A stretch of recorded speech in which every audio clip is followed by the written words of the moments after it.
کبھی ایسا ہوا ہے کہ آپ نے استغفار پڑھا مگر دل ہلکا نہیں ہوا، رزق کھلا نہیں، مشکل کم نہیں ہوئی، اور آپ نے دل میں کہا کیا میرا استغفار قبول ہی نہیں ہوا؟ اگر آپ نے کبھی ایسا سوچا ہے تو آج کی یہ ویڈیو بالکل آپ کے لیے ہے، کیونکہ استغفار صرف الفاظ نہیں، یہ وقت، احساس، دل کی حالت اور اللہ کے قریب ہونے کے لمحات سے جڑا ہوا ہے۔ اللہ تعالیٰ معاف کرنے کو کسی بہانے کا محتاج نہیں، وہ تو خود فرماتا ہے اللہ توبہ کرنے والوں کو پسند کرتا ہے اور پاک ہونے والوں کو پسند کرتا ہے۔ لیکن کچھ اوقات ایسے ہوتے ہیں جن میں استغفار آسمان کو پھاڑ کر سیدھا اللہ تک جاتا ہے، وہ لمحے جن میں انسان کی زندگی کا رخ ہی بدل جاتا ہے۔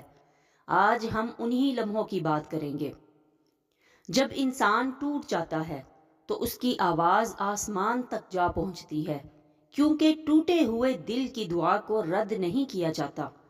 ایک حدیث میں ہے اللہ کے نزدیک سب سے پسندیدہ آواز بندے کی گریہ زاری کی آواز ہے۔ جب دل فیل ہو جائے، جب انسان تھک جاتا ہے، جب وہ خود سے کہتا ہے اب مجھ سے نہیں ہوتا، بس وہی لمحہ استغفار کا سب سے قیمتی لمحہ ہے۔ کیوں؟ کیونکہ اس وقت انسان انا سے، غرور سے، خودداری سے خالی ہو جاتا ہے، اور اللہ کو ایسے خالی دل بہت پسند ہوتے ہیں۔ استغفر اللہ جب ایسے دل سے نکلتا ہے تو اللہ کی رحمت دوڑتی ہوئی آتی ہے۔ رات کے آخری حصے میں دنیا سو رہی ہوتی ہے، لیکن آسمان کا بادشاہ جاگتا ہے۔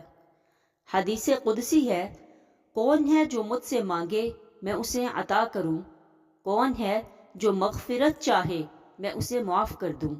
یہ وہ وقت ہے جب استغفار قسمت بدل دیتا ہے۔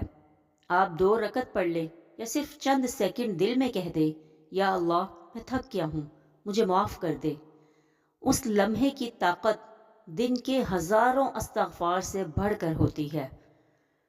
کچھ لمحے ایسے ہوتے ہیں جب اچانک دل میں خیال آتا ہے میں غلط کر رہا ہوں، مجھے اللہ سے معافی مانگنی چاہیے۔ یہ خیال آپ کا نہیں ہوتا، یہ اللہ کا بلاوا ہوتا ہے، کیونکہ قرآن کہتا ہے کوئی شخص توبہ نہیں کرتا مگر اللہ کے ارادے سے۔ یعنی آپ کے دل میں توبہ کا خیال آنا اس بات کی نشانی ہے کہ اللہ خود آپ کو اپنی طرف بلا رہا ہے۔ ایسے لمحے میں پڑھا ہوا استغفار دل کے پردے چاک کر دیتا ہے۔ نبی کریم صلی اللہ علیہ وسلم نے فرمایا شرمندگی توبہ کی علامت ہے۔ اگر کبھی آپ سے غلطی ہو جائے، دل میں چبھن ہو، نیند نہ آئے، دل بے سکون ہو، یہ اللہ کی رحمت ہے۔ وہ چاہتا ہے کہ آپ اس کے قریب آئیں۔ ایسے میں اگر انسان صرف ایک جملہ کہہ دے استغفر اللہ ربی من کل ذنب واتوب الیہ، تو اللہ گناہوں کو ایسے صاف کر دیتا ہے جیسے کاغذ سے لکھائی مٹائی دی جاتی ہے۔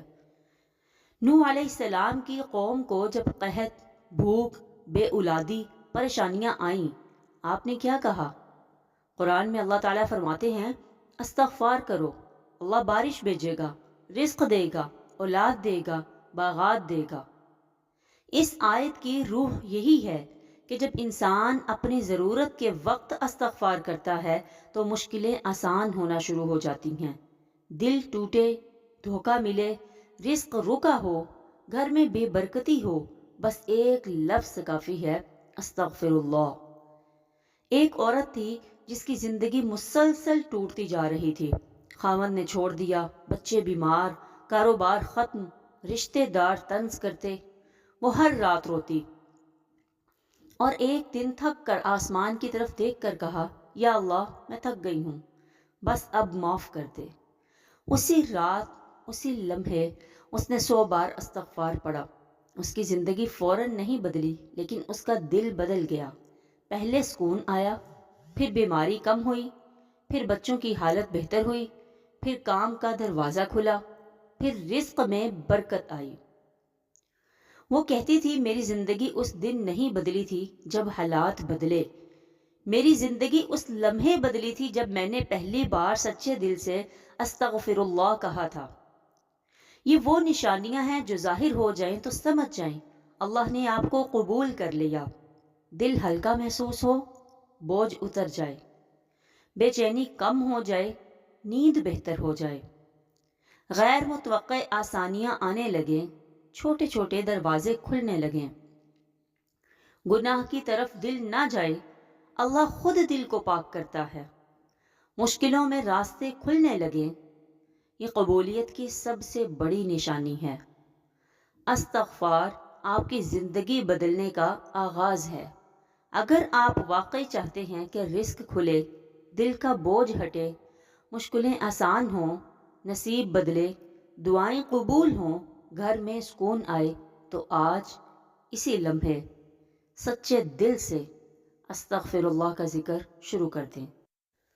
اگر اس ویڈیو نے آپ کے دل کو چھوا ہے، تو اگر ایک لمحے کے لیے بھی آپ نے اپنے رب کو قریب محسوس کیا ہے، تو ابھی اسی لمحے اپنے دل میں آہستہ سے کہہ دے، یا اللہ مجھے معاف کر دے، میری غلطیوں کو چھپا دے اور میری زندگی کو آسان کر دے۔ مجھے یقین ہے جس دل میں استغفار کی سچی آواز اٹھتی ہے وہ کبھی خالی نہیں لوٹتا۔